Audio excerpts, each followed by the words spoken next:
உலகெங்கிலும் நடக்கும் முக்கிய நிகழ்வுகளை குறுஞ்செய்தி வடிவத்தில் தெரிந்து கொள்ள ஆதன் செயலியை டவுன்லோட் செய்யுங்கள். ஆதன் செயலியை டவுன்லோட் செய்ய டிஸ்கிரிப்ஷனில் உள்ள லிங்கை கிளிக் செய்யவும். இடி ஆஃபீஸர் லஞ்சம் வாங்கினார்னு அரெஸ்ட் பண்ண உடனே சிபிஐ ட்ரான்ஸ்ஃபர் பண்ணிருக்கணும். நீட்டா இருந்திருக்கும். தமிழ்நாடு கவர்மெண்ட் திடீர்னு உள்ள வந்து சென்ட்ரல் கவர்மெண்ட் மேல இருக்கிற கோவத்துல இடி ஆஃபீஸரை இவங்க அரெஸ்ட் பண்ணி, நீங்க என்னவா இருந்தாலும் இடி ஆஃபீஸ் உள்ள போறதுக்கு முன்னாடி இவங்க என்ன பண்ணிருக்கணும்னா அவங்களோட மத்திய அரசு படையை வரவழைக்கணும். இவங்க உடைச்சு உள்ள போய் தேடுறதுன்றது வந்து தவறு. இது ஒரு லேண்ட்மார்க் ஜட்ஜ்மெண்டா இருக்கும்ன்றது என்னோட கருத்து. இது வரப்போகுது, நோட்டீஸ் போயிட்டு வரப்போகுது. கண்டிப்பா ஸ்டேட் கவர்மெண்டால இதை ஜஸ்டிஃபை பண்ணவே முடியாது. தமிழ்நாடு அரசு பண்ணது மிகப்பெரிய தவறு. பிகாஸ் ஆஃப் பாலிடிக்ஸ் இல்லாம இடி ஆபீசரை ஒரு ஆபீசரா பார்த்துருந்தாங்கன்னா இந்த பிரச்சனை கிடையாது. அவங்க இடி ஆபீசரை மோடியோட ஆபீசரா பார்த்தாங்க. டிஎம்கேவோட மைண்ட் செட்டை பாருங்க. அமைதியா இஸ்லாமியர், ஹிந்துவும் கிறிஸ்டியனும் நல்லா வாழ்ந்துட்டு இருப்பாங்க ஒரு ஊர்ல. நாளைக்கு என்னப்பா, நாளைக்கு என்ன ராமர் கோயில் திறக்கிறீங்களா ஒரு இஸ்லாமியர் கேட்பாரு. ஆமாப்பா நாளைக்கு காலையில இருந்து திறக்கிறேன், ரொம்ப வாழ்த்துக்கள்பான்னு சொல்றாங்க. இவரு மசூதி இடிச்சு கட்டுறாங்கப்பான்னு அவர் வந்து ஆமா இல்ல மசூதி இடிச்சு கட்டுறாங்களே அவருக்கு ஞாபகம். இவங்க தான் தூண்டி விடுறதே எல்லாரையுமே. இவங்க நினைச்சிருக்காங்க இதெல்லாம் பார்த்தா கிறிஸ்டின் முஸ்லீம் அப்படியே சந்தோஷம். அவங்களாம் சந்தோஷப்பட மாட்டாங்க. அவங்க எப்பவும் போல ஜாலியாக தான் இருக்காங்க. ராமர் கோயில் வந்துருச்சு, அவ்வளவுதான், முடிஞ்சிருச்சு. நான் சந்தோஷமா ஏத்துக்கிட்டாங்கன்னு சொல்ல மாட்டேன். வருத்தம் இருந்தாலும் தீர்ப்பு வந்துருச்சு, பிரச்சனையை முடிச்சிருவோம். இவங்க என்ன பிரச்சனை தீர்ந்துட்டு அப்புறம் நாங்க எப்படி இங்க இருக்கிறது? வரலாறு தெரிஞ்சு பேசுறது உதயநிதி அவர்களுக்கு நல்லது.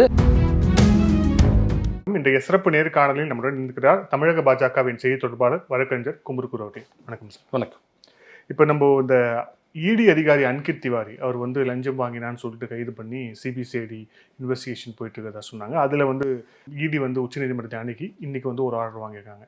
இப்போ இந்த ஆர்டர் அப்படிங்கிறது வந்து யாருக்கு பின்னடைவு, இதன் மூலியமாக என்ன நடக்கும், இதோட பின்னணி என்ன சார்?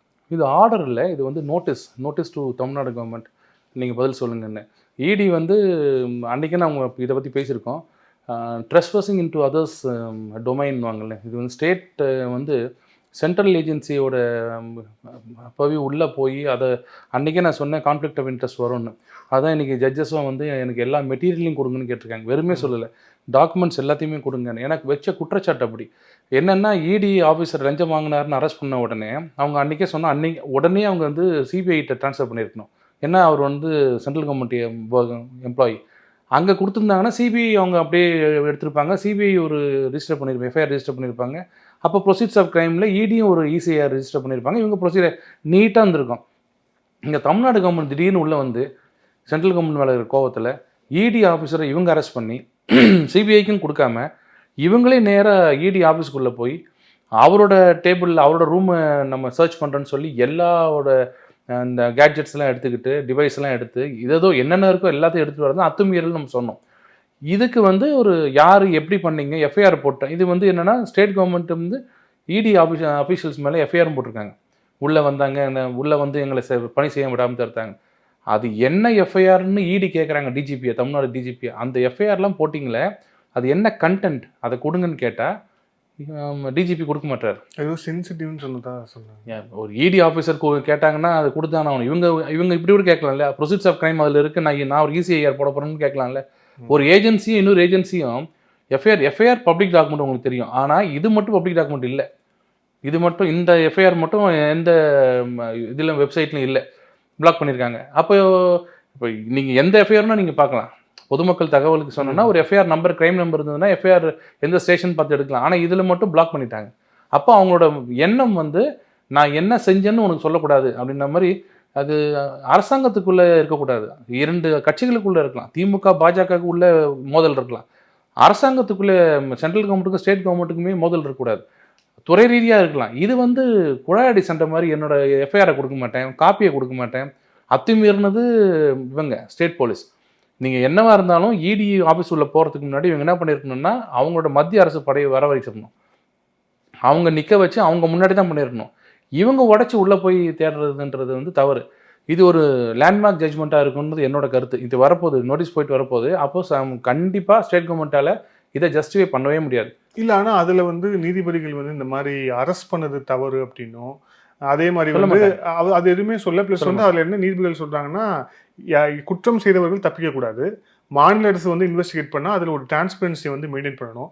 இந்த மாதிரி விஷயங்கள் தான் கோட் பண்ணியிருக்காங்களே தவிர தவறுன்னு எதுவும் சொல்கிற மாதிரி. டிரான்ஸ்பரன்சி மெயின்டைன் பண்ணணும்னு அர்த்தம் வெளிப்படைத்தன்மையா ஏன் வெளிப்படைத்தன்மையை நீங்கள் மெயின்டைன் பண்ணணும்னு ஏன் ஸ்டேட் கவர்மெண்ட் சொல்கிறாங்கன்னா, ஒரு ஒரு எஃப்ஐஆர் காப்பி கூட கொடுக்க மாட்டேங்கிறீங்கன்னா அப்போ ஏதோ தப்பு நடக்குது, மறைக்கிறீங்க, அது வரக்கூடாதுன்னு. இன்னொன்று, இந்த மாதிரி கேஸில் அட்மிட் பண்ணும்போது எந்த கமெண்ட்டும் அடிக்க மாட்டாங்க. எப்பவுமே ஜட்ஜஸ் வந்து இதை கேட்டுக்கிட்டு நோட்டீஸ் அனுப்பிச்சதே வந்து அவங்க இதில் முகாந்திரம் இருக்குன்றதுனால தான் நோட்டீஸ் அனுப்புகிறாங்க, எல்லாம் அனுப்ப மாட்டாங்க.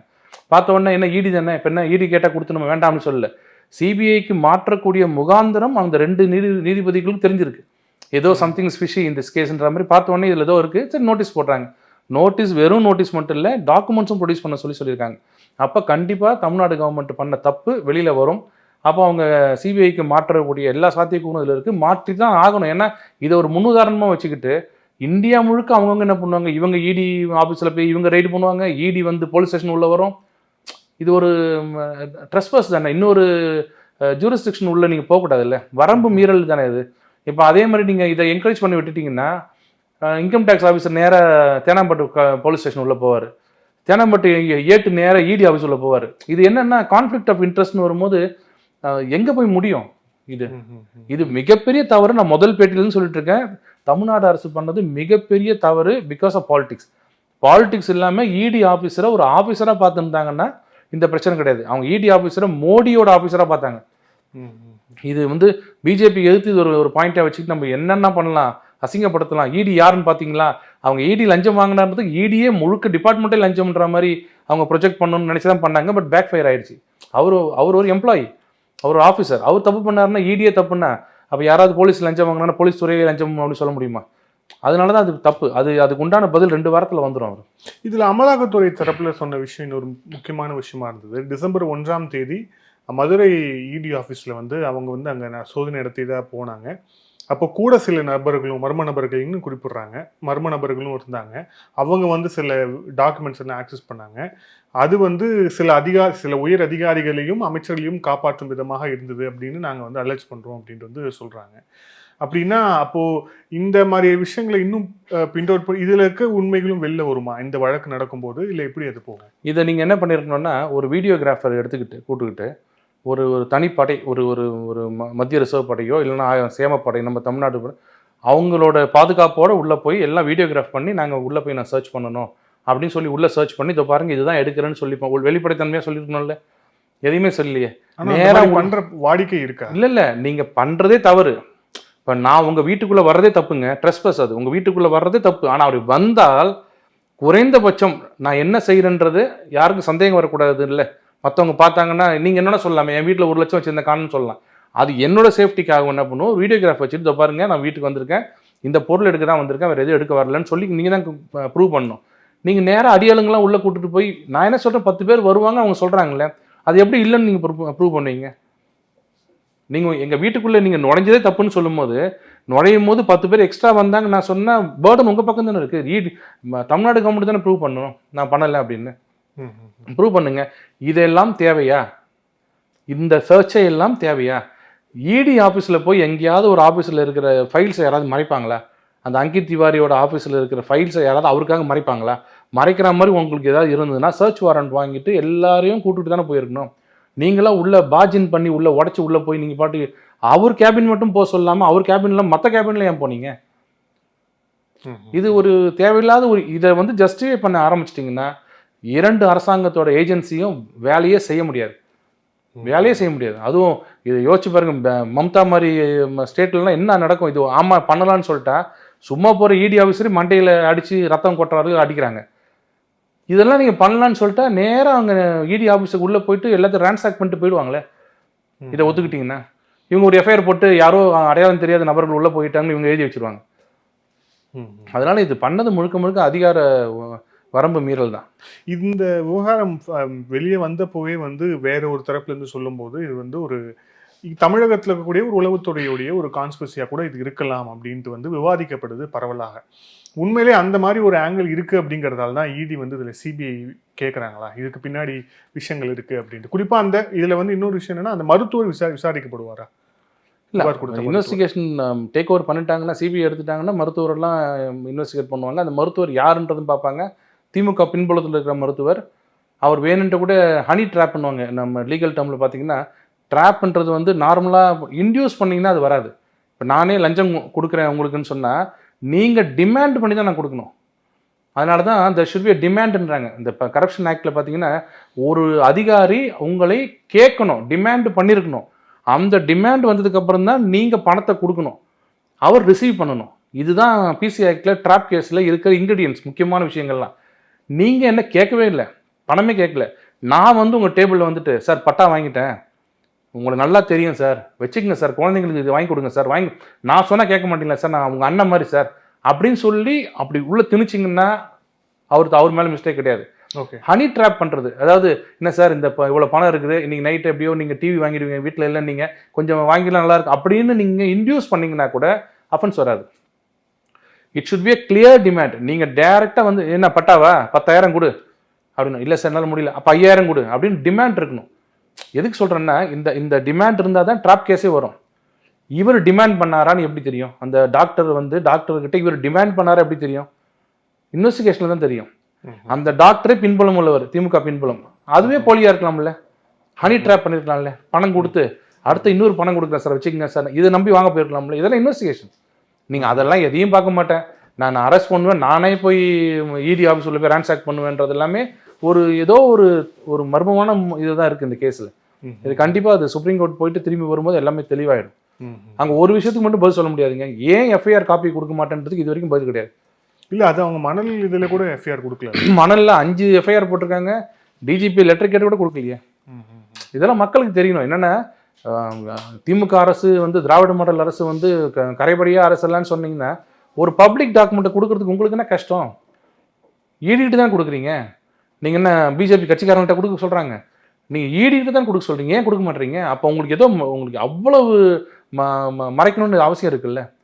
அப்போ உங்கள்கிட்ட தப்பு இருக்குன்னு தானே அர்த்தம். ஒன்றை மறைச்சிங்கனாலே நீங்கள் தப்பு பண்ணுறீங்கன்னு அர்த்தம்.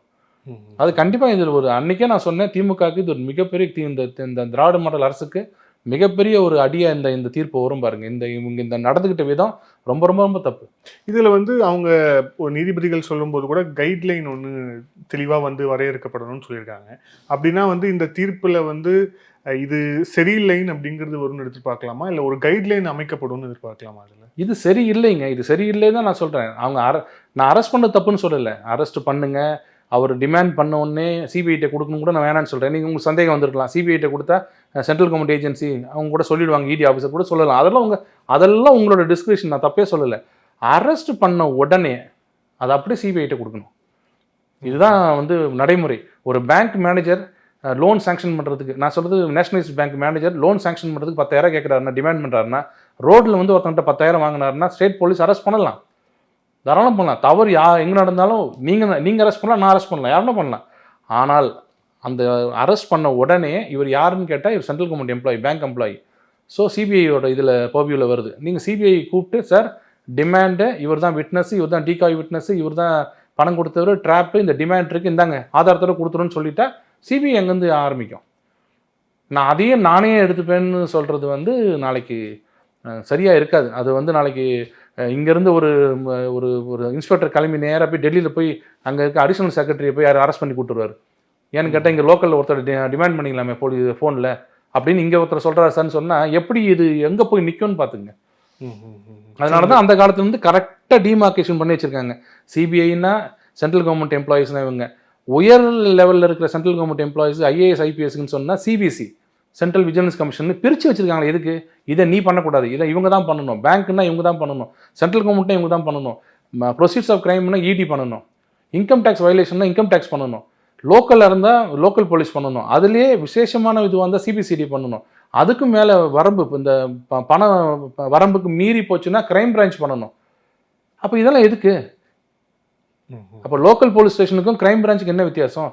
1 கோடி வரைக்கும் இங்கே போலீஸ் ஸ்டேஷனில் விசாரிக்கலாம், 5 கோடி ரூபா ஒருத்தர் ஏமாத்தினான்னு சொன்னால் கிரைம் பிரான்ச் விசாரிக்கணும்னு சொல்கிறாங்களே, எதுக்கு? இதெல்லாம் ஒரு முறை, ஒரு அரசாங்கத்தில் இருக்கிற செயல் திட்டங்கள். இதையெல்லாம் நான் போட்டு காலில் போட்டு மிதிப்பேன், நான் என்ன வேணாலும் பண்ணுவேன் அப்படின்னு நினச்சிங்கன்னா அதுக்கு எங்கேயோ ஒருத்தர் குட்டு விடும். அது இந்த சுப்ரீம் கோர்ட்டில் போகிறது நல்லது தான். அன்றைக்கே உங்களுக்கு சொன்னேன் சுப்ரீம் கோர்ட் போவாங்க இதுலன்னு. இப்போ இதில் அடுத்த கட்ட ஒரு விவாதமாக இந்த ராமர் கோயில் சம்மந்தமாக நிறைய விஷயங்கள் வந்து கொண்டிருக்கிறது. அதில் வந்து ஒரு சட்ட ரீதியாக ஒரு கேள்வி கேட்கணும் அப்படின்ட்டு முன்னாள் நீதிபதி சந்துரு அவர் ஒரு இடத்துல பேசும்போது சொல்கிறாரு, இப்போ இந்த ஜட்ஜ்மெண்ட், இப்போ இந்த அயோத்தி கோயில் சம்பந்தமாக வந்து 5 நீதிபதிகள் கொண்ட அரசியல் சாசன அமர்வு வழங்கிய ஜட்ஜ்மெண்ட் வந்து அது யார் எழுதுனானே தெரியாது. அந்த ஜட்ஜ்மெண்ட்ல ஒரு நீதிபதியோட கையெழுத்து கூட இருக்காது. ஆனா வந்து எங்களுடைய சட்ட அறிவு நாங்க ஆராய்ஞ்சு பார்த்ததுல அந்த அந்த ஜட்ஜ்மெண்ட்ல கிட்டத்தட்ட 70% வந்து அது யாரோட அந்த லாங்குவேஜ், அந்த ஜட்ஜோட லாங்குவேஜ் வச்சு சொல்றோம். அது இப்ப இருக்கக்கூடிய கரண்ட் சீஃப் ஜஸ்டிஸ் சந்திரசூட் தான் எழுதியிருக்காரு. இவங்க கிட்ட இருந்தெல்லாம் நம்ம எப்படி நியாயத்தை எதிர்பார்க்க முடியும் அப்படின்ட்டு அவர் சொல்றாரு. தீர்ப்பு விமர்சிக்கிறார் அவர். தீர்ப்பு மட்டும் இல்லை, நீதிபதி விமர்சிக்கிறார். அவரோட இதுக்கெல்லாம் நம்ம என்ன பதில் சொல்ல முடியும்? அவர் எப்படி இருந்தார், இப்போ எப்படி பேசிட்டு இருக்காரு, இப்போ ஆன்டி பிஜேபி ஆன்டி நேஷனல் எப்படி பேசிட்டு இருக்காரு சந்துரு சொல்றதுக்கு ஒன்றும் ஆச்சரியம் இல்லையே. அவர் ஏற்றுக்கிட்டா தான் ஆச்சரியம். அவரும் இந்த ஹரி பரந்தாம்னு ஒரு ஜட்ஜி, இவங்கெல்லாம் எப்படி ஜட்ஜாக அப்போ இருந்தாங்கன்னு எனக்கு தெரியல. அவங்கெல்லாம் வந்து நேர்மையான ஜட்ஜின்னு எல்லாம் சொல்லிட்டு இருந்தாங்க. இப்போ தான் தெரிஞ்சு வெளியில் வந்தோடனே இவ்வளோ கலர் பூசுறாங்க. அவங்க எல்லாமே ஆன்டி ஹிந்துவாக தான் பேசுவாங்க, ஆன்டி பிஜேபி தான் பேசுவாங்க, கவர்மெண்ட் எதிர்த்து தான் பேசுவாங்க. நீதித்துறையில் இருந்துட்டு பேசலாமா அவர்? அவங்களே கிளியராக சொல்கிறாங்க, இந்த 5 நீதிபதிகளும் யார் யார் என்னென்ன எழுதுனாங்கன்னு ஏன் சொல்லக்கூடாதுன்னா எங்கள் மனதில் இருக்கிறது தெரிஞ்சிடும். அதில் அப்போ வந்து இவர் இப்படி சொல்லியிருக்காரு பாரு, இவர் இப்படி சொல்லியிருக்காரு பாருன்னு தெரிஞ்சிக்க வேண்டாம். நாங்கள் 5 பேரும் ஒருமித்து எழுதணும்னு யாராவது ஒருத்தர் நோன்னு சொல்லிருக்கலாம்ல. 5 பேரும் சேர்ந்து எழுதுன ஜட்ஜ்மெண்ட்ன்றாங்க. இது வந்து நார்மலாக எப்படி பண்ணுவாங்கன்னா 3 பேர்னா 2 பேர் ஒன்று எழுதுவாங்க, ஒருத்தர் எழுதுவாங்க. டிசென்ட் தான், இது டிசென்ட்டே இல்லை. எல்லாம் 5 பேர் ஒன்றா தான் எழுதுறாங்க. 5 பேர் பேரும் கீழே போட்டுட்டு 5 பேரும் ஒரு ஃபுல் ஜட்ஜ்மெண்ட் கொடுத்து கீழே 5 பேர் போடுறாங்க. இவர் என்ன சொல்றாருன்னா ஒருத்தர் பேரையும் போடுங்க, அப்போதான் பாலிடிக்ஸ் பண்ண முடியும். அது இவர் வேலை கிடையாது. அதில் கிளியராக ஆர்டிகல் 141 படி நான் சுப்ரீம் கோர்ட்டு எங்களுக்கே உள்ள தனி அதிகாரத்தின் பயன்படுத்தி எந்த வழக்கையும் முடித்து வைக்கும் அதிகாரம் எங்களுக்கு இருக்குது. நாங்கள் ஒரு செட்டில் பண்ணுறதுக்கு எந்த லாவும் எனாக்ட் பண்ணுற பவர்ஸ் எங்களுக்கு இருக்குது. அந்த பவரில் தான் நாங்கள் இதை தீர்த்து வைக்கிறோம், இந்த தீர்ப்புன்னு சொல்கிறாங்க. அவங்க ஒரு நியாயமான to give a quietus to the இஷ்யூன்னு ஒரு பிரச்சனை தீர்த்து வைக்கணும்னு நினைக்கிறவங்க அந்த பக்கம் இருக்காங்க.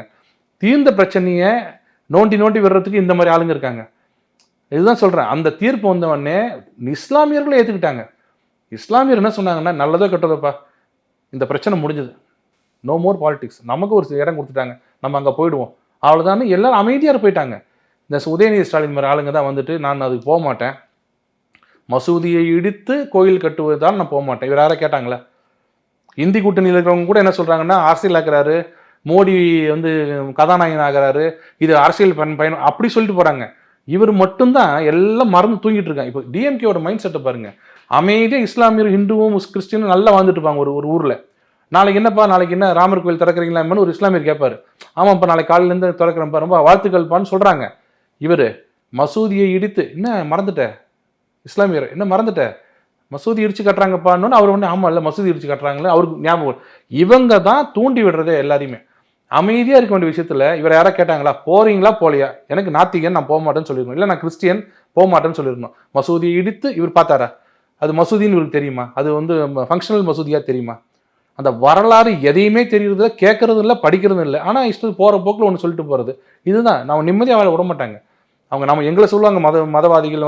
உண்மையிலே மதவாதிகள் அவங்க தான். 3 பேர் ஒன்றா இருந்தாங்கன்னா அவங்க ஒத்துக்க மாட்டாங்க. வேணுன்ட்டு 2 பேருக்கு வாழ்த்து சொல்லிட்டு ஒருத்தர் வாழ்த்து சொல்லாமல் இருப்பாங்க. இப்போ இவங்க 2 பேர் இவர் பார்த்து ஏன்ப்பா அவனுக்கு வாழ்த்து சொல்லலன்னு கேட்கும்போது இவர் ஆமா இல்லை எனக்கு வாழ்த்து சொல்லணும் இவர் போயிடுவார். இவங்கள நமக்கு சொல்லிட்டாருப்பா அப்படின்னு இவங்க பிரித்து விடுறதே அவங்க தான். அது இதுக்கு தான் இது நல்ல உதாரணம். அது சந்துருவெல்லாம் அவங்கெல்லாம் ஒரு செட்டு, சந்துரு, ஹரி பரந்தாமன் இவங்கெல்லாம் ஒரு பழைய நீதிபதிகள்னு சொல்லிட்டு இவங்கெல்லாம் அப்படியே கரையை பூசுவாங்க. அதனை பேச எடுத்துக்காதீங்க. இல்லை, ஆனால் அந்த தீர்ப்பில் யார் சைனுமே இல்லைன்னு சொல்றது அது ஒன்றும் பெரிய குற்றம் கிடையாது சட்ட ரீதியாக. அது ஒன்றும் அந்த ஒரு விஷயம் இல்லை. குற்றம் மறந்து அப்படிங்க சுப்ரீம் கோர்ட் பண்ணியிருக்க முடியும். சுப்ரீம் கோர்ட் சைன் எல்லாம் பண்ணல. எல்லாரும் அவங்க இந்த தீர்ப்பை யார் எழுதியதுன்னு சொல்ல வேண்டாம், 5 பேர் சேர்ந்து தீர்ப்பு எழுதி. ஏன்னா அதை பற்றி காமன் பீப்புளுக்கு ஒன்றும் தெரியாது எங்களை போன்ற. பட் ஆனால் அவர் வந்து ஒரு நீதிபதியாக இருந்தவர். ஸோ அவர் சொல்றாருங்கிறது. இல்லைங்க, இந்த 5 பேர்ல யாராவது ஒருத்தர் மறுத்தாங்களா? இல்லை. யாராவது ஒருத்தர் என்னை ஏமாத்தி கையெழுத்து வாங்கிட்டாங்கன்னு சொன்னாங்களா? இல்லை நாங்கள் போடலன்னு சொன்னாங்களா? அவர் ரொம்ப பெருந்தன்மையா இந்த வரலாற்று சிறப்பு மிக்க தீர்ப்புல யார் என்னென்ன போர்ஷன் எழுதுனாங்கன்னு வேண்டாம், ஒருத்தர் வியூ வேற இருந்தால் எழுதலாம். எல்லா வியூ ஒன்று தான், ஒரே வியூவா இருக்கிறதுனால 5 பேரும் சேர்ந்து ஒன்னா எழுதுறோம். நாங்கள் 5 பேரும் சேர்ந்து ஒருமித்த முடிவாக எடுத்து எழுதுறோம். அந்த 5 பேர் ஒத்துமையா இருக்காங்க. இவர் இங்க இருந்து எப்படி 5 பேர் எழுதலாம்? அதுல இதுவரை சொல்றார் 70% வந்து சந்திரசூட் தான் எழுதியிருக்காரு அந்த ஜட்ஜ்மெண்ட். ஜோஷியம் அதெல்லாம். ஏன்னா அந்த லாங்குவேஜ் வந்து சந்திரசூட் மாதிரி இருந்தது, அவர் தான் எழுதியிருப்பாரு. ஒரு பக்கம் ஆடியோ போயிட்டு இருக்குது, ஜாஃபர் சேட்டும் ஆராசாவும். அதை என்ன சொல்லணும், 2Gல வந்து ஊழல் நடக்கல, இவ்வளோ பெரிய தப்பு நடந்திருக்குன்னு சொல்லணும்ல. அங்கெல்லாம் சைலண்ட் மோட்ல போயிடுறாங்க.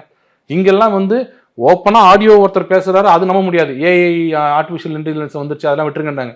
ஆனால் இவர் படிக்கிற அந்த ஜட்ஜ்மெண்ட் உள்ள இருக்கிற அந்த வார்த்தைகளை வச்சு யார் எழுதுன பெரிய ஒரு நிபுணராக இருக்கார் அவர். எந்த ஜட்ஜ்மெண்ட் யார் யார் எழுதுவாங்கன்றது கூட அவருக்கு தெரிஞ்சு வச்சிருக்காரு. அவர் நம்ம இழந்துட்டுமே இவ்வளோ சீக்கிரம். நான் இருந்தால் ரொம்ப நாள் இருந்துருக்கலாம் அவர் ஜட்ஜா. இதில் இப்போ முதலமைச்சர் சொல்லும்போது பாஜக வந்து ராமர் கோவிலை காண்பித்து மக்களை ஏமாற்றுகிறது அப்படின்னு சொல்றார். செய்ய வேண்டிய விஷயங்கள் நிறைய இருக்கு, பட் ஆனால் நாங்கள் இதை கட்டிட்டோம்னு அதை ஒரு கிளைம் பண்ணி அதே ஒரு பூதாகரமான விஷயமா காட்டி மக்களை ஏமாற்றுகிறார்கள் அப்படின்னு சிஎம் குற்றச்சாட்டியிருக்கார். அதாவது தமிழ்நாட்டை வந்து சென்னை என்று பெயர் மாற்றி தமிழ்நாடு என்று செந்தமிழ்நாடு என்று பெயர் சூட்டினோன்றாங்களே, ஏன் அது அவ்வளோ பெருசாக பேசுகிறாங்க? அது அவங்க அஜெண்டா இல்லையா? திமுக இந்த திருச்சி மாநாட்டில் நாங்கள் ஆட்சிக்கு வந்தால் சென்னையை மாற்றி தமிழ்நாடு என்று கொண்டு வருவோம்னு சொல்லி மாற்றலையா? அப்போ அவங்க அஜெண்டாவில் ஒன்று கொண்டு வந்து அதை ஃபுல்ஃபில் பண்ணால் அதை அவங்களுக்கு கிரெடிட் எடுத்துக்கிறது நியாயம் தானே? எல்லாரும் பண்ணுறது தானே? ஏன் இப்போ வந்து இப்போ 1000 ரூபாய் கொடுக்குறோன்னு சொல்லிட்டு 1000 ரூபாய் வந்தோடனே சொன்னதை செய்தோம்ன்றாங்களே. அப்போ அவங்க சொன்ன அதே மாதிரி தானே நாங்கள் என்ன சொல்கிறோம், 89 வரைக்கும் அந்த பிரச்சனை நாங்கள் எடுக்கல. இது வந்து விஹெச்பி பிரச்சனை அவங்க தான் சொல்லிட்டு இருந்தாங்க. எப்போ காங்கிரஸும் கம்யூனிஸ்ட்டும் எல்லாம் சேர்ந்து அது உள்ளே புகுந்து அங்கே பாலிடிக்ஸ் பண்ண ஆரம்பித்தோடனே அந்த இடம் பாலிடிக்ஸ் ஆகுதுன்னும் போது உண்மையான பொலிட்டிக்கல் பார்ட்டியாக இருக்கிற பிஜேபி உள்ளே வந்தாகணும் அவங்களை எதிர்க்கிறதுக்கு. அப்போ தான் 1989 உள்ளே வரும் அது பிஜேபியில். அன்னைக்கிலிருந்து இது 370யும் ராமர் கோயிலும் எங்களோட அஜெண்டா, இது நாங்கள் செஞ்சே தீர்வோன்னு சொல்லி அன்னிலேருந்து உழைச்சிட்டு இருக்காங்க இதுக்கு கட்சி. நாங்கள் கொண்டாடாமல் யார் கொண்டு வருவாங்க? இவங்க கஷ்டப்பட்டு ஒன்று கொண்டு வந்து ஒன்று நிறுவனாங்கன்னா அதை வந்து நாங்கள் தான் கொண்டு வந்தோன்னு சொன்னாங்கன்னா வள்ளுவர் கோட்டத்தை யார் கட்டியது தெரியுமான்றாங்களே. யார் கட்டினது? டிஎம்கே தானே கட்டினது. அதையே நீங்கள் கிரெடிட் எடுத்துக்கிறீங்க சொல்ல முடியுமா? அது அரசியல் தானே. கிரெடிட் எடுத்துக்கிறது என்ன தப்பு? நாங்கள் தான் கொண்டு வந்தோம், நாங்கள் தான் இவ்வளோ கஷ்டப்பட்டு கொண்டு வந்தோம் எல்லாமே, அதில் என்ன கிரெடிட் எடுக்க தப்பு? அவருக்கு அதான் சொல்கிறேன், அவர் இந்த விஷயத்தில் அவங்க ரொம்ப தமிழ்நாடு முழுக்க தடை போட்டு ஒரு பக்கம் தடையே இல்லைன்னு சொல்லி அப்புறம் நாங்கள் லெட்டரை கொண்டு போய் கோர்ட்டில் காமிச்சு ஆவடி ஏசி வந்து இந்த லெட்டரை கொடுத்தவொடனே லெட்டரை வாங்கி படிச்சுட்டு இது என்ன லெட்டர், இதுக்கு என்ன சொல்கிறீங்க கேட்டால் பெர்மிஷன் கொடுத்துட்டோன்னு சொல்கிறாங்க. எவ்வளோ ஒரு குளறுபடி தெரியுங்களா அதில்? உண்மையிலே ஸ்டாலின் அவர்கள் ஒரு முதல்வராக செயல்படக்கூடிய முதல்வராக இருந்தால் அந்த விஷயத்தை முதல்ல எடுத்து பார்த்தீங்கன்னா ஒரு செயல்பாடு உங்களுக்கு தெரிஞ்சிடும். ஒன்று தடைன்னா தடைன்னு சொல்லியிருக்கணும், இல்லை தடை இல்லைன்னா தடை இல்லை எல்லாரும் கொடுங்கன்னு சொல்லியிருக்கணும். நாங்கள் தடை விதிக்கவில்லையே அப்படின்னு சேகர் பாபு சொல்கிறாரு. ஈஓ ஒருத்தர் ஃபோனில் ஓரலாக வந்திருக்குமா இன்ஸ்ட்ரக்ஷன் யாரும் கொடுக்கக்கூடாதுமா அப்படின்றாரு. செயல்பட்டும் காமிச்சிருக்காங்க. காஞ்சி காமாட்சி கோயிலில் வந்து இருக்கிற எல்இடி எடுத்துகிட்டு போகிறாங்க. எடுத்துட்டு நேரம் போலீஸ் ஸ்டேஷன் போகிறான். அங்கே இருக்க எம்எல்ஏ எழிலரசன் சொல்கிறாரு, ஏங்க அது காமாட்சி கோயிலில் இருக்கிற ஊழியர் வந்து எடுத்துகிட்டு போனால் நாங்கள் என்னங்க பண்ணுவேன்னாரு. ஊழியர் எடுத்துகிட்டு போய் நேரம் போலீஸ் ஸ்டேஷன் போய்ப்பாரா? அங்கே அது இஓ லெவலில் ஹெச்ஆர்என்சி லெவலில் சிரிச்சு போச்சு. அது இங்கே ஒன்று சொல்கிறாங்க அங்கே ஒன்று சொல்கிறாங்க, ஓரளவு முடியாதுன்றாங்க. சரி போலீஸ்காரங்க என்ன பண்ணுவாங்க கேட்டால் தடை ஒன்றும் இல்லையே, நாங்கள் இந்துக்களுக்கு ஒன்றும் அகேன்ஸ்ட் இல்லைன்னு சொல்லிட்டு தமிழ்நாடு முழுக்க போலீஸ்காரங்க எழுதி அனுப்புகிறாங்க. இங்கு நீங்கள் சொல்கிற இடத்துல கிறிஸ்துவர்கள் அதிகம் வசிப்பதால் தகராறு வரும், முஸ்லீம்கள் அதிகம் வசிப்பதால் தகராறு வரும். கேட்டால் நாங்கள் இந்துக்களுக்கு எதிரி கிடையாதுன்னாங்க. அன்னைக்கு ஏசி அம்பத்தூர் ஏசி கொடுத்த லெட்டரில் கிளியராக இந்த சம்பவத்திற்கு திமுகவும் விசிகாவும் மற்ற பிற கட்சிகளும் எதிர்ப்பு தெரிவிப்பதால் உங்களது அனுமதி ரத்து செய்யப்படுகிறது அப்படின்னு யார் ஏசி கொடுக்குறாரு. ஓவர் த பேஜ் என்ன சொல்றாரு, இங்கு குறிப்பிட்ட இடத்தில் பிற மதத்தினர் அதிகம் வசிப்பதால் லா அண்ட் ஆர்டர் பிரச்சனை வந்துடும் அப்படின்னு. ஒரு பக்கம் நாங்கள் அப்படி சொல்லலைன்றாங்க, ஒரு பக்கம் இப்படி 7 நாட்களுக்கு முன்னாடி வாங்கியிருக்கணும் அதனால தான் ரிஜெக்ட் பண்ணுறேன்னாங்க. கோர்ட்டில் போய் நைட்டு போய் ரிஜெக்ஷன் லெட்டர் கொடுக்குறாங்க, காலையில் கோர்ட்டில் போய் கொடுக்குறோம். கோர்ட்டில் ஜட்ஜு கூப்பிட்டு கேட்குறாரு, ஆனந்த் வெங்கடேஷ் அவர்கள் கூப்பிட்டு கேட்குறாரு என்ன சொல்கிறீங்கன்னு. இல்லை இல்லைங்க நைட்டே கொடுத்துட்டாங்க. அப்போ அந்த 7 நாள் என்னாச்சு? அங்கே நீங்கள் உண்மையிலே ஸ்டப்பான ஆளாக இருந்தால் அங்கே என்ன சொல்லியிருக்கணும், இல்லைங்க 7 நாட்களுக்கு முன்னாடி கொடுக்கணும், இவங்க கொடுக்கல அதனால ரிஜெக்ட் பண்ணிட்டாங்க அப்படி சொல்லிருக்கணும்ல. என்ன ஆச்சுன்னு கேட்டோன்னே நேற்று நைட்டே கொடுத்துட்டாங்க, என்ன இப்போ வந்து கேட்குறீங்க, நான் கொடுத்து எவ்வளோ நேரம் ஆச்சு அப்படின்னு. சரி அதெல்லாம் இருக்கட்டும், மற்றவங்கள்ட்ட என்ன பண்ண போகிறீங்க ஜென்ரலாக சொல்லுங்கன்னும் போது ப்ரைவேட் கோயிலுக்கு தேவையில்லை, ப்ரைவேட் பிளேசஸுக்கும் தேவையில்லை. எப்போ 9:30 மணி காலையில் அந்த தீர்ப்பு வந்ததுக்கு அப்புறம் தான் தமிழ்நாடு முழுக்க இருக்க அத்தனை கோயிலுமே ஸ்மூத்தாக நடந்துச்சு. அது மட்டும் வராமல் இருந்ததுன்னா பிரைவேட் கோயிலுக்கும் பிரச்சனை பண்ணியிருப்பாங்க, ஹெச்ஆர்என்சி கோயிலுக்கும் பிரச்சனை பண்ணியிருப்பாங்க, பப்ளிக் பிளேஸுக்கும் பிரச்சனை பண்ணியிருப்பாங்க. ஸோ இவங்க இதில் நல்லா சிக்கிட்டாங்க. திமுக அரசாங்கம் வந்து ஓப்பனாக மாட்டிக்கிச்சு, நான் வந்து நாங்கள் ஹிந்து பண்டிகைக்கு அகேன்ஸ்டாக தான் இருப்போம்னு. அதை நாங்கள் என்ன கேட்டோம், இந்த கூற்றை கொஞ்சம் எடுத்துக்கிட்டோம்னா பிற மதத்தினர் இருக்கிற இடத்துல நீங்கள் போனீங்கன்னா கலவரம் நடக்கும்னு நீங்கள் சொல்கிறத ஏற்றுக்கிட்டோம்னா தமிழ்நாட்டில் பெரும்பான்மையான மதம் யாரு? இந்துக்கள். எந்த தெருவில் போனாலும் 80 பேர் இந்து, 20 பேர் தான் மற்ற இதில் இருப்பாங்க. அந்த 20 பேரும் எந்த இதுவும் பண்ணக்கூடாது, ஃபங்க்ஷனும் பண்ணக்கூடாதா? இதே யாட்சிக்கு யூஸ் பண்ணீங்கன்னா நீங்க பண்றதுனால பிற மதத்தினர் அதிகம் வசிக்கும் ஏரியான்றாங்க. அப்ப எல்லா இடத்துலயுமே பெரும்பான்மையான இடத்துல இந்துக்கள் தானே அதிகமா இருப்பாங்க. அப்ப கிறிஸ்டியனும் முஸ்லீமும் இந்த நாட்டுல ஒரு ஃபங்க்ஷன் நடத்தக்கூடாதா?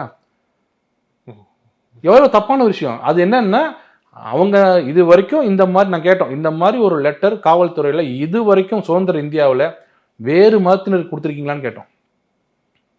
கொடுத்தது இல்லை, இது வரைக்கும் கொடுத்ததே இல்லை நாங்கள். அப்போ இந்து விரோத கட்சின்றது ஒத்துக்கிறீங்களா? ஆனால் நம்ம இங்கே ஒரு நடைமுறை வருடம் பார்ப்போம்ல, இந்த எக்மூர் ட்ரிப்ளிகன் சைடில் வந்து அந்த ஒரு பர்டிகுலர் ஏரியாவில் விநாயகர் சதுர்த்தி ஊர்வலம் நடக்காது அப்படிங்கிறது. ஸோ அந்த மாதிரி யாஸ்டிக்ஸ் இருக்குல்ல, அந்த சென்சிட்டிவான இடத்துல அனுமதிக்க மாட்டோங்கிறது அது அப்புறம் இவங்களா ஏற்படுத்தினது. நாங்கள் முதல்ல இருந்தே சொல்கிறோம், யார் அது இவங்க தான் அந்த பக்கம் போகாதீங்க, அங்கே இஸ்லாமிய இருக்காங்கன்ற. ரொம்ப காலமாக ஸ்மூத்தாக நடந்துச்சு. உங்களுக்கு எப்போ எத்தனை நாளாக தெரியும்னு நினைக்கல. இப்போ சமீபத்தில் தான் பிரச்சனை. அது எப்படின்னா இஸ்லாமியர்கள் எதுவும் பண்ண மாட்டாங்க அங்கெல்லாம். அவங்க பாட்டு அவங்க பார்த்துட்டு இருப்பாங்க எப்படி எத்தனை பேர் போகிறாங்க வராங்கன்னு. இவங்க இந்த பக்கம் போனால் இஸ்லாமியர்கள் இருக்கிறாங்க, இஸ்லாமியர்கள் இருக்காங்க, போகக்கூடாது தடை பண்ணீங்கன்னா ஓ இங்கே வரக்கூடாது போல இருக்கு நம்ம இருந்தா அப்படின்னு அவங்க நினச்சிக்கிறாங்க. இது எல்லாம் தூண்டி விடுறது இவங்க தான். இது வரைக்கும் எந்த கலவரம் நடந்திருக்கு? இப்போ சரி இங்கேயாவது வந்து ட்ரிப்ளிகேன்ல இஸ்லாமியர்கள் அதிகம் வசிக்கிறீங்க, சரி ஒரு காரணம் சொல்லிட்டீங்க, ரைட்டு. தமிழ்நாடு முழுக்க அப்போ உங்க எண்ணம் வந்து சிறுபான்மையினர் அதிகமாக இருந்தால் அங்கே நீங்கள் ஹிந்து போகக்கூடாது, ஹிந்துஸ் அதிகமாக இருந்தால் சிறுபான்மையினர் போகலாம். அப்போ இன்டெரக்டாக அது ஒரு காம்ப்ளிமெண்ட் ஹிந்துஸுக்கு. அந்த ஊரில் ஹிந்துஸ் அதிகமாக இருக்கான், நம்பி போப்பா, ஒன்றாகாதுப்பா, அவ்வளோ ஜென்டலாக இருப்பாங்கப்பா. இந்த பக்கம் சிறுபான்மை இருக்காங்க, போகாதீங்கப்பான்னா இன்டெரக்டாக யாரை சிறுமைப்படுத்துறாங்க? அவங்க கவர்மெண்ட் சிறுபான்மையை தான் சிறுமைப்படுத்துது. அவங்கள்ட்ட போகாதீங்க, அவங்க அடிச்சிருவாங்கன்னா அப்போ இவங்கன்னா அடிக்கிறவங்களா அவங்களா? அதான் சொல்கிறேன். இப்போ இந்த ராம ஜென்மபூமி இந்த திறப்பு விழாவில் நான் எத்தனையோ ஃப்ரெண்ட்ஸ் முஸ்லீம் கிறிஸ்டின்ஸை பழகிறேன். யாருமே தப்பான நினைக்கல, எல்லாரும் ஜாலியாக இருந்துறாங்க. என்னப்பா நாளைக்கு காலையிலே போயிடுவீங்களா, 10 மணிக்கெலாம் ஆரம்பிச்சிடுவீங்களான்னு. இவங்க தான் தேவையில்லாமல் நீ எதுக்கு எல்இடி போடுற, நீ எதுக்கு ரோட்டில் அன்னதானம் கொடுக்கக்கூடாதுன்னு எடுத்துகிட்டு போயிருக்காங்க சாப்பாடெல்லாம். இவங்க நினச்சிருக்காங்க இதெல்லாம் பார்த்தா கிறிஸ்டின் முஸ்லீம் அப்படியே சந்தோஷம். அவங்களாம் சந்தோஷப்பட மாட்டாங்க. அவங்க எப்பவும் போல ஜாலியாக தான் இருக்காங்க. ராமர் கோயில் வந்துருச்சு, அவ்வளோதான், முடிஞ்சிருச்சு. நான் சந்தோஷமாக ஏற்றுக்கிட்டாங்கன்னு சொல்ல மாட்டேன். வருத்தம் இருந்தாலும் தீர்ப்பு வந்துருச்சு, பிரச்சனையை முடிச்சிடுவோம், இனிமேல் அதை போட்டு உழைப்பிட்டு இருக்க வேணான்னு அவங்க நினைக்கிறாங்க.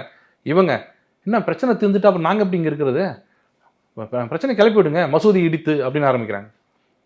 அதனால் வரலாறு தெரிஞ்சு பேசுறது உதயநிதி அவர்களுக்கு நல்லது. அவர் தயவுசெய்து 1526 நேற்று வரைக்கும் நடந்த வரலாறை அவர் படிக்க முடியாது, படிக்க மாட்டார். வேற யாராவது கேட்டாவது இந்த விஷயத்தில் என்ன நடக்குது அப்படி மொத்தமாக கேட்டார் வச்சுங்களேன், அது மசூதியா இல்லையா, கட்டப்பட்டதா கட்டப்படாததா, அங்கே உள்ள வந்து இது நடந்ததா, தொழுகை நடந்ததா நடக்கலையா, ஏன் இத்தனை நாளாக தொழுகை நடக்காமல் இருந்தது, அதுக்கு யாரெல்லாம் காரணம், எந்த மன்னர்கள்லாம் அதை வந்து தடுக்க நினைச்சாங்க, யார் கட்ட நினைச்சாங்க, இதெல்லாம் பார்த்துட்டு தான் நம்ம எதுவும் பேசணும்.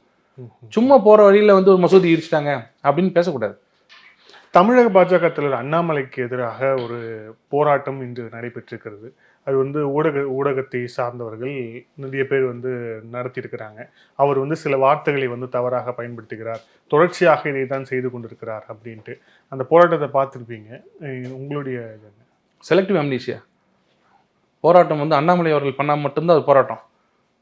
அவங்க அதர் சைடில் என்ன கழுவி ஊற்றினா கூட அட விடுங்க நம்ம திமுக தானே அப்படின்ட்டு போயிடுவாங்க. RS பாரதி சொன்னதை எடுத்துக்கங்க, அது ஒரு கண்டனம் வச்சாங்களே யாராவது? தமிழ்நாட்டில் பத்திரிகையாளருக்கு ஒரு சுதந்திரம் இல்லையா, ஊடகவியலாளருக்கு சுதந்திரம் இல்லையான்னு கேட்டுக்கணும் இல்லையா? அதெல்லாம் விட்டுட்டு அண்ணாமலைக்கு அவர் கிளியராக சொல்லிட்டார், இது ஊர் பழக்கம்னு, ஊர்லேயும் அப்படி தான் பேசுவாங்க. அதாவது எப்படின்னா, ஐயோப்பா என்னதான் இருந்தாலும் அவனுக்கு வலிக்கக்கூடாதுப்பா, வலிக்காமல் வந்து அவனுக்கு என்ன அடிக்கிற மாதிரி அடிச்சுட்டு போயிட்டு அப்படின்றது ஊர் வழக்கத்தில் அவங்க பேசுறது உண்மை. கொங்கு சைடில் போனீங்கன்னா இப்படி தான் பேசுவாங்க, அது பால் கறக்கிற விஷயத்தில் அப்படி தான் பேசுவாங்க. அதை இவங்க மிஸ்இன்டர்பிரட் பண்ணிக்கிட்டு நீ இப்படி பேசணும் அப்படி பேசணும்னு சொல்கிறவங்க அதே போல் எல்லா விஷயத்துலையும் பண்ணியிருக்காங்களா? சீமானவர்கள் பேசாதயா பேசியிருக்காங்க, மண்டையன்லாம் உடச்சிடும் ராஸ்கல் அப்படின்னு சொன்னாரா இல்லையா? சொன்னாரா இல்லையா? யார் பண்ணி அப்படின்றது, வாப்பா போப்பான்னு பேசுகிறாரா இல்லையா? ஏன் அவர் எதிர்த்து யாரும் ஒன்றும் பண்ண மாட்டாங்க. ஆனால் விஜயகாந்த் பேசினா மட்டும் தப்பு, அண்ணாமலை அவர்கள் பேசினா தப்பு. ஆனால் இவங்க யார் பேசினாலும் நீங்கள் அடிங்க, எவ்வளோனா அடிங்க, நான் கேட்டு வாங்கிட்டு போகிறோன்றது வந்து செலக்டடாக பண்ணுறாங்க. அது எல்லாம் அதில் இருக்க அத்தனை பேரையும் பாருங்க, எல்லாருமே ஆன்டி பிஜேபி. இவங்க தான் இத்தனை நாள் ஊடகத்தில் விவாதம் நடத்துகிறாங்க, அங்கே தான் நாங்கள் போய் பேசிட்டு வரோம். அப்போ அவங்க மென்டாலிட்டிலாம் எப்படி இருக்கு நீங்களே பார்த்துக்குங்க. இவங்களாம் தான் நமக்கு நியாயம் கொடுக்க போகிறாங்க. இவங்க தான் நமக்கு டிவியில் வந்து நடுநிலை செய்தியை பரப்பக்கூடிய ஆட்கள் இவங்கெல்லாம். நக்கீரன் கோபாலும் ஹிந்து ராம் போனாலே தெரிஞ்சிடணும்ல உங்களுக்கு அது எப்படிப்பட்டதுன்னு. எந்த எதிர்ப்பாக இருந்தாலும் எங்கள் அண்ணாமலை அவர்கள் சந்திப்பார், அது ஒன்றும் பிரச்சனையே கிடையாது. இந்த நேர்காணல இறுதியான கேள்வி, இந்த அயோத்தி தீர்ப்பு வந்ததுக்கப்புறம் இதில் வந்து கிட்டத்தட்ட பெரும்பான்மையானவர்கள் இதை பாசிட்டிவாக பார்த்து இந்த கோயில் திறப்பு எல்லாமே பாசிட்டிவாக பார்த்தாலும் கூட ஒரு சிலர் அது வந்து குறிப்பாக வந்து இஸ்லாமிய சமூகத்தை சேர்ந்தவர்கள் அவங்க வந்து ஒரு கவலையை தெரிவித்த இடங்களும் இருக்கிறது. இது வந்து எங்களுக்கு இது மகிழ்ச்சியான நான் இல்லை அப்படிங்கிற அளவுக்கு அவங்க நிறுத்திக்கிறாங்க. ஸோ இந்த மாதிரி அவங்க ஒரு பெரிய செக்ஷன் ஆஃப் பீப்புள் இருக்காங்க. அதில் ஒரு செக்ஷன் ஆஃப் பீப்புள் இந்த மாதிரி ஒரு கவலையோடு ஒரு துக்ககரமாக இருக்கிறது அப்படிங்கிறது ஓவராலாக ஒரு சமூகமாக நமக்கு அது ஆரோக்கியமான விஷயமா இருக்குமா? இல்லை, அவங்களுக்கு கூடங்க புரிய வச்சா அவங்க புரிஞ்சுப்பாங்க. அவங்களுக்கு புரியாமலாம் இல்லை, அவங்களுக்கு வந்து மிஸ்ஃபேட்டுன்னுவாங்களே, தவறுதலாக அவங்களுக்கு வந்து ஊட்டப்பட்டிருக்கிறது. அது அவங்களுக்கு எல்லாருக்குமே பார்த்தீங்களா மசூதி இடிச்சிட்டாங்க அப்படின்னு சொன்னால் அவங்க நாம இடிச்சாங்களே அப்படின்வாங்க. மசூதி ஏன் இடிக்கப்பட்டது, அங்கே என்ன இருந்துச்சு முதல்ல, அது நம்ம இதுவும் நம்ம சோமநாதர் இருக்குல்ல, சோமநாதபுரம் இருக்குல்ல, அங்கே என்ன நடந்துச்சு அது அவங்களுக்கு தெரியணும்ல. அங்கே இருந்த மசூதியை நேரு வந்து சர்தார் பட்டேல்கிட்ட சொல்லி இடித்தார். சுதந்திரம் அடைஞ்ச உடனே இது வந்து ஒரு அவமான சின்னம், ஆக்கிரமிப்பு சின்னம், இடிங்கன்னு சொல்லி சர்தார் பட்டேல் இடித்து அங்கே ஒரு கோயிலை கட்டி அதை திறந்து வைக்க வந்தவர் ராஜேந்திர பிரசாத், முதல் குடியரசுத் தலைவர். அவர் என்ன சொல்றாரு, இந்த இடத்துல நான் 1000 ஆண்டுகளாக இருந்த அவமான சின்னம் நீக்கப்பட்டிருக்கிறது அப்படின்னு எப்போ சொல்றாரு, சுதந்திரம் அடைஞ்ச உடனே சொல்றாரு. அப்போ அங்கே அங்கே அங்கே பண்ணது கரெக்டுங்களா? அது இல்லாமல் இங்கே இருக்கிற இஸ்லாமியர்கள் எதுக்குமே அதில் சம்மந்தமே இல்லைங்க. இந்த வந்தது வந்து அவங்க படையெடுத்து வந்த ஒரு இஸ்லாமிய மன்னர் பண்ணிட்டு போனது. இப்போ இருக்கிற இஸ்லாமிய யாரை ஏற்றுப்பாங்களா? அதை இப்போ இருக்க இஸ்லாமியர் யாராவது கோயிலை இடிச்சுட்டு அதில் கட்ட சொல்லுவாங்களா? இன்னொன்று என்னென்னா, அவங்க மதத்திலேயே எனக்கு சொன்னது எனக்கு என்னென்னா, அவங்க இஸ்லாத்தில் என்ன சொல்லுதுன்னா, ஏற்கனவே ஒரு மத வழிபாடு இருந்த இடத்துல வந்து இஸ்லாம் இந்த மசூதி கட்டுறதை அவங்க என்றைக்கும் ஏற்றுக்க மாட்டாங்களா? அப்படி இருந்தால் முதல்ல எதிர்க்கிறது இஸ்லாமியர்கள் தான் அப்படின்னு சொல்லி நான் இதில் படித்தேன். இந்த மாதிரி இஸ்லாத்தில் வந்து இப்படி இருக்குன்னு. அப்படி இருக்கும் பட்சத்தில் அவங்களுக்கு உண்மையை சொல்லிட்டீங்கன்னு வச்சுக்கங்களேன். ஏன்னா தப்பாக அவங்களுக்கு சொல்கிறாங்க. எனக்கு தெரிஞ்ச நண்பர்களோட சொன்னாங்க, அந்த மாதிரி கீழே எதுவுமே இல்லையாமே, ராமருக்கு சிலையே இல்லையாமன்னு. ஆர்கியாலஜிக்கல் சர்வே ஆஃப் இந்தியா வந்து சப்மிட்டே பண்ணிருக்கு டாக்குமெண்ட்ஸ். அது பண்ணது நம்ம இல்லை, ஒரு இஸ்லாமியர். அவர் சொல்கிறார், கீழே ஏகப்பட்ட தூண்கள், ராமரோட படங்கள், சீதையோட பொம்மைகள்லாம் இருந்தது கீழே இருக்குது, சிலைகள்லாம் இருக்குன்னு சொல்லி தான் அப்போ தான் சுப்ரீம் கோர்ட் சொல்கிறாங்க, ஏதோ ஒன்று அங்கே இருந்திருக்கு, ராமர் வாழ்ந்ததுக்கு உண்டான அடையாளங்கள் இருக்குது, அதனால அது ராமர் கோயில் தான், அங்கே கட்டிக்கலான்னு சொல்லி தான் சுப்ரீம் கோர்ட் ஜட்ஜ்மெண்ட். இதை வந்து இஸ்லாமியர்களுக்கு புரிய வைக்கணும். அவங்க என்ன நினைப்பாங்கன்னா, வளரும் போதே இப்போ எங்க அது இடிச்சது வந்து 92 இப்போ நம்ம என்ன எப்போ இருக்கிறோம், இங்கே 24 இருக்கோம், கிட்டத்தட்ட 32 வருஷத்துக்கு முன்னாடி நடந்தது. இப்போ இருக்கிற இஸ்லாமியர்கள் பல பேர் 32 வயசுல இருப்பாங்க. அவங்க நினைக்கிறது என்னன்னா, வந்தாங்க இடிச்சிட்டாங்க, ஒரு கோயில் இடிச்சிட்டாங்க, அப்படின்னு தான் அவங்க மைண்ட் செட் இருக்கும். அவங்க நம்ம தான் புரிய வைக்கணும். இல்லைங்க, எல்லா கோயிலும் இடிச்சாங்களா, இந்தியாவில் எத்தனையோ மசூதி இருக்காங்க, இடிச்சாங்களா, இது ஏன் இடிக்கிறாங்கன்னா, அங்கதான் ராமர் பிறந்ததாக இந்துக்கள் நம்புறாங்க. மூட நம்பிக்கைன்னு போனீங்கன்னா எல்லாமே மூட நம்பிக்கைங்க. நம்பிக்கைன்னா நம்பிக்கை தான் எல்லாமே. கண்ணதாசன் சொன்ன மாதிரி, கல் என்றால் கல், அது சிலை என்றால் சிலை, அது உங்க இஷ்டம். நம்பிக்கை வச்சிருக்க இந்து மக்கள் அங்கதாங்க ராமர் பிறந்தாருங்கன்னு நம்புறாங்க. அப்ப அந்த இடத்துல ஒண்ணு மசூதி, அதுவும் வழிபடாத யாரும் யூஸ் பண்ணாத ஒரு மசூதியை கிட்டத்தட்ட 300 ஆண்டு காலமா கோர்ட்ல கேஸ் நடந்து இத்தனை நாள் நடந்த ஒரு தீர்ப்பு வந்திருக்குன்னா அதை ஏற்றுக்கிட்டு தானே நம்ம போனோம். இன்னும் புரியுற மாதிரி சொல்லணும்னா, ஒரு இந்த 500 வருஷத்துக்கு சுருக்கிங்க, ஒரு 10 வருஷமா இருக்குங்க. 10 வருஷத்துக்கு முன்னாடி உங்க சொந்தமான இடத்துல ஒருத்தர் பில்டிங் கட்டிட்டாரு. அவர் வந்து தெரிஞ்சே கட்டினார், இது வினோத் இடம் தான், நான் கட்டுவேன், அவர் யானை கேட்கறது கட்டிட்டாரு. 10 வருஷம் பொறுத்து உங்களுக்கு ஒரு டாக்குமெண்ட்லாம் பார்க்குறீங்க, இது என்னோட இடம்னு, நீங்கள் அதை கேட்பீங்கன்னா கேட்க மாட்டீங்களா? ஏங்க என்னங்க அந்த இடத்த விட்டு போறீங்க, உங்க அப்பா இடங்க, அப்பா கஷ்டப்பட்டு வாங்கின இடங்கன்னு சொன்னா நீங்க கோர்ட்டுக்கு போறீங்க, கோர்ட்டு பார்க்குது இல்லப்பா பழைய டாக்குமெண்ட்ல பார்க்குது, பட்டால உங்க பேர் இருக்கு, எல்லாத்தையும் உங்க பேர் இருக்கு, அப்போ இது ஆக்கிரமிச்சு தான் பண்ணியிருக்காங்க இதை, அப்போ இதை எடுத்துட்டு நீங்க போய் உள்ள போய் இருங்கன்னு சொல்றத அங்க இருக்கிற ஒரு ஆக்கிரமிச்சு கட்டினவர் வந்து மனம் புண்படும் சொல்லிட்டு நீங்க விட்டு போக முடியுமா? முடியாது இல்ல. அதனாலதான் சொல்றாங்க. ஆனா இடித்தது தவறுன்னு சொல்றாங்க, இட்ஸ் அ கிரிமினல் ஆக்ட்ன்றாங்க. என்னன்னா இடிக்கிறது கவர்மெண்ட் இடிச்சிருக்கணும். இப்ப நான் சொல்றேன் சோம்நாத் இல்ல, இது ஆமா சோம்நாத். இப்ப நீங்க சொன்னல உங்க இடத்துல இன்னொரு வீடு கட்டிட்டாருன்னா நீங்க நைட்டோ இடிக்கூடாது, அதுதான் கிரிமினல் ஆக்ட்ன்றாங்க. பட் கவர்மெண்ட் நினைச்சு நீ கொடுத்துட்டு போ இடத்துன்னு சொன்னா அவர் இடிக்கணும் இல்ல நீங்க இடிக்கணும். அது அந்த இடத்துலதான் சிக்கல் வந்து அவங்க நினைக்கிறாங்களே தவிர, மற்றபடி அந்த இடம் யாரோடதுன்றது ராமர் கோயில், ராமருக்கு சொந்தமான இடம்ன்றது கரெக்ட். இடித்தது சட்டவிரோதமா இடித்தது கிரிமினல் ஆக்ட்னு சொன்னாங்க. அது ட்ரையல் ஃபேஸ் பண்ணி அதில் அக்கிட்டுள்ளாங்க, எல்லாரும் வந்தாங்க, அது ப்ராசஸ் ஆஃப் லா. இதில் எங்கே நம்ம வந்து லீகல் மேலே தப்பாக போனோம்? முதல்ல பிஜேபி சொல்றது என்னன்னா, ஒன்று கோர்ட்டு சொல்லணும், இல்லை ஒருமித்த கருத்தோட இஸ்லாமியர்கள் கொடுக்கணும்னாங்க. 2 ஆக்ட் தான். எங்கேயும் வன்முறையை நாங்கள் வச்சு வாங்குவோம்னு சொல்லி கேட்கவே இல்லை. அது வந்து இப்போ கோர்ட்டு தீர்ப்பு கொடுத்துருக்கு, நம்ம ஒரு பில்டிங் கட்டியிருக்கோம். எனக்கு தெரிஞ்சு ஒரு செக்ஷன் ஆஃப் பீப்புள் வேணால் அதிருப்தியாக இருக்கலாமே தவிர பெரும்பான்மையான இஸ்லாமியர்கள் வந்து பிரச்சனை முடிஞ்சது, இனி சுமூகமாக இருக்கலாம், ஏதோ ஒன்று நடந்துச்சு அப்படின்னு தான் இருக்கிறாங்க. அது கண்டிப்பாக யாரும் தப்பாக நினைக்கிற மாதிரி இருக்காது.